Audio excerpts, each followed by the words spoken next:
Assalamualaikum dan salam muafakat Johor. Bersama saya Nuril Akid Abdul Razak dalam edisi Buletin Selatan 6 Oktober 2014. Sempena sambutan Hari Raya Aidiladha, Kerajaan Negeri Johor tidak lupa bagi membantu pihak-pihak yang tidak berkemampuan untuk turut sama merasai kemeriahan sambutan perayaan tersebut.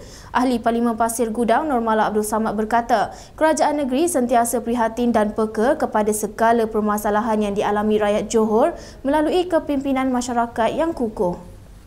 Kerajaan sentiasa prihatin tentang permasalahan. Kita tak nak kerana masalah individu, benda tu menjadi kesan kepada pemerintahan kita.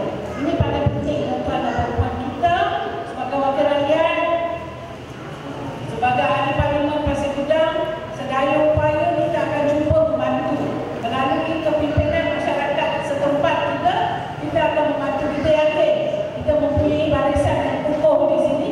Kepimpinan UMNO cawangan yang memang datang kepada orang di sini tentu sedia maklum. Begitu juga pemimpin-pemimpin UMNO daripada cawangan-cawangan yang berdekatan.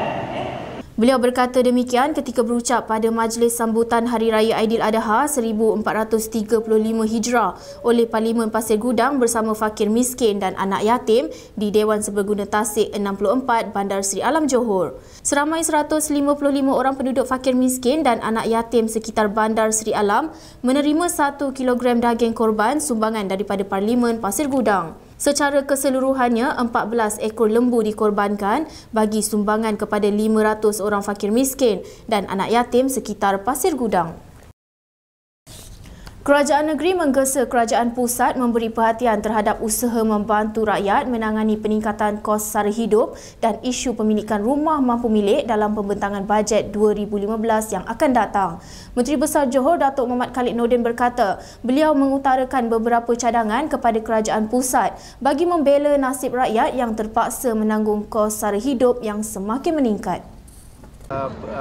Kerajaan pusat dapat beri perhatian kepada soal-soal yang dapat membantu rakyat menangani kos kehidupan yang meningkat. Itu satu. Kedua, kita juga berharap supaya perkara-perkara yang melibatkan soal penyediaan rumah, khususnya rumah mampu milik, dari segi kemudahan pembeli untuk mendapat pinjaman, dari segi insentif supaya lebih banyak rumah-rumah mampu milik dapat dibuat, semuanya dapat dikemukakan ataupun dibentangkan oleh Perdana Menteri. Beliau memberitahu pemberita ketika sidang media di Majlis Perasmian Bazar Deepavali, Anjuran Persatuan Kebajikan Mara Nasagaya Niti di Permasjaya Johor Bahru baru-baru ini.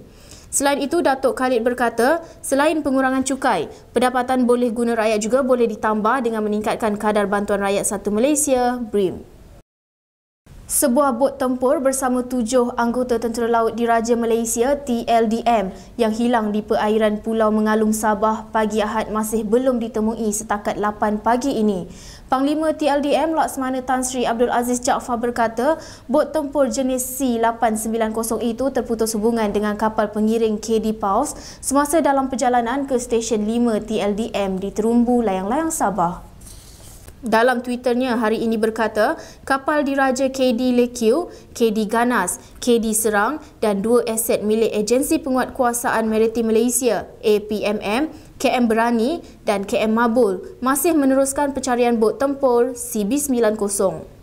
Bot tempur yang dinaiki 7 kru diketuai LT Azri Abu Bakar terputus hubungan dengan kapal pengiring KD Pulse semasa dalam perjalanan ke Stesen 5 TLDM di Terumbu Layang-Layang Sabah. Dalam satu kenyataan malam tadi, Abdul Aziz berkata bot tempur itu berlayar dari pengkalan TLDM Kota Kinabalu pada 5 pagi Ahad sebelum terputus hubungan komunikasi radio dengan kapal pengiring tersebut pada 11.15 pagi. Ke berita tempatan lain. Aspek keselamatan di sekolah perlu diberi perhatian khusus ekoran beberapa kemalangan melibatkan pelajar sehingga ada yang maut baru-baru ini. Menurut Pengerusi Institut Keselamatan dan Kesihatan Pekerja Negara NIOSH, Tan Sri Lee Lam Tai, seperti tempat bekerja yang lain, sekolah juga memerlukan persekitaran yang selamat dan kondusif untuk para guru dan pelajar. Justru itu, beliau berkata pentadbiran sekolah sepatutnya peka dengan kewujudan program OSH in School atau Kesihatan dan Keselamatan Pekerjaan di sekolah yang diterajui NIORS sejak 2009. Beliau yang juga anggota Lembaga Pemegang Amanah Yayasan Satu Malaysia berkata, pihak sekolah perlu menganjurkan program itu berikutan 2 insiden melibatkan keselamatan yang berlaku di sekolah pada awal bulan ini. Beliau turut meminta Kementerian Pendidikan memberikan peruntukan kepada sekolah untuk penyelenggaraan kemudahan asas sekolah dari semasa ke semasa. Sekian edisi Buletin Selatan. Terus menonton kami di www.tvselatan.com.my untuk paparan berita terkini. Salam takzim.